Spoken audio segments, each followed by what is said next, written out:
Well, I want to thank you all. Thank you, Karen, for that kind introduction. Thank you all for being here. And I want to thank you, too, for your diligent work in the tech industry and the digital space to make it more inclusive for women. And not just more inclusive, but in fact created by women.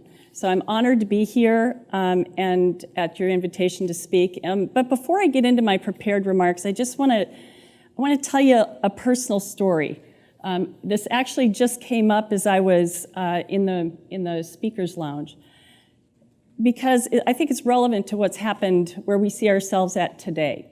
So my first experience with the tech world was in college, and I was very excited about the technology and really wanted to get into it, learn more about it. And so I took a programming class. And one of the things I needed to do was to create a program, take it over to the computer lab and see how it worked.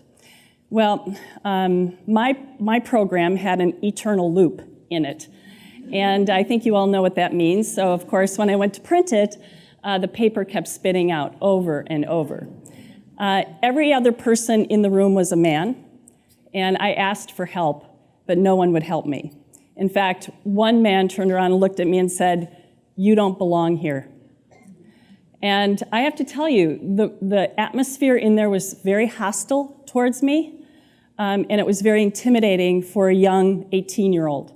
And I quit the class. And I made up my mind that day that I didn't care how technology worked. I just wanted it to work. That was it. You know, and poetic justice, years later, I became an employment discrimination lawyer. I ended up suing companies that employed guys like that.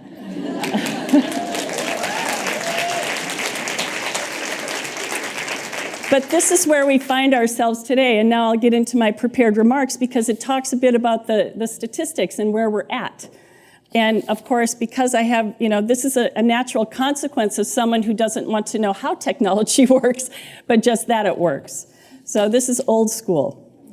But the Pacific Northwest is known around the world for its tech prowess and the future-oriented economy that we've created. We lead through our technological innovation, but we have to lead in another arena, and that is inclusion of women. In my time working with Chaitra and the leadership team from Women in Cloud, I was just devastated to learn that what happened to me is still going on, years and years later. As I'm sure you're all acutely aware, just 2% of all venture capital funding is awarded to women, despite the fact that women tech entrepreneurs are producing 20% higher revenues than their male counterparts.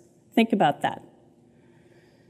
Only the power of prejudice can cause even the most hardened capitalist to turn down a 20% above average return on their investment. And let's make no mistake about it, that's what we're up against. Despite the fact that we're working harder and harder, and even better, everything from career advancement to investment opportunity is still obstructed. In tech, the glass ceiling is still very solid. So in addition to the 2% of venture capital, we only have 5% of our leaders in tech are women. Just 5%. If that were the legislature, I would be one of a handful of women representing nearly 7.5 million people in the state. I think by any standard, that is an abject failure. And while we have a lot of work to do in legislatures here and around the country, we have a lot more work to do in the tech industry. And I have to say that the failure in gender equity isn't just found in leadership. Between 1980 and 2010, 88% of all information technology patents were invented by male-only teams. 2% were invented by female-only teams. And it's not only that men are the dominant force in decision-making, it's that our digital world was created almost entirely by men. It's fair to say that the digital space, even to this day, is still primarily a male space. That's one of the many reasons, that Women in Cloud is essential. You are both leading the fight to ensure that our 21st century technologies and industries are both inclusive and designed by women. So what are we asking the leaders in this industry to do? First and foremost, it starts with sharing and uplifting the voices of women. We must ensure that our perspective is at the table and a critical component in decision-making. Our male counterparts must buy into these changes. This cannot be a woman-led movement. We need male support. We need to get everyone involved and set up women to be advisors and mentors. We have to analyze and take action. We know that the mix of women in leadership is severely inadequate, so we have to demand inclusion amongst leadership and in the workforce. We can create practices and norms that encourage women to feel welcomed, valued, and involved. And I can tell you from my perspective as an employment discrimination attorney, the sexual harassment policy is at the cornerstone of that in the workplace. Now, this isn't going to solve the entirety of the problem, but they're meaningful steps to accelerate the gap. A global gender gap, which, by the way, won't close for another 100 years in the tech industry if we don't fight for these changes today. And that's where I'll need your help most.